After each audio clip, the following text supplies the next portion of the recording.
Yunus in the Quran and also in the Bible, but Yunus takes responsibility and says, Subhanaka inni kuntu min al-zalimin. I was a wrongdoer. Even though and this is the position for us, is always to go back to ourselves.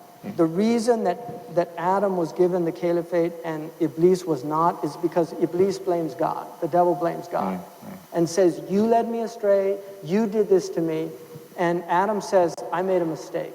And he takes he doesn't blame.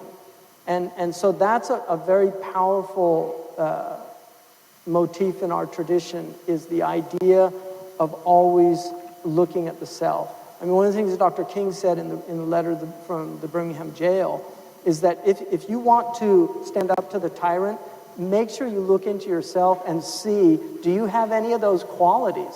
I mean, there are many, many, like, you know, in the Muslim world, you have a lot of tyrannical households.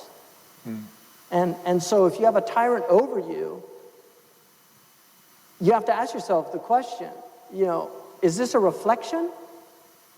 America, you know, we've become, all you have to do is watch modern television to know that we've become almost a nation of complete idiots, because anybody that could watch a lot of what passes as popular television has to have completely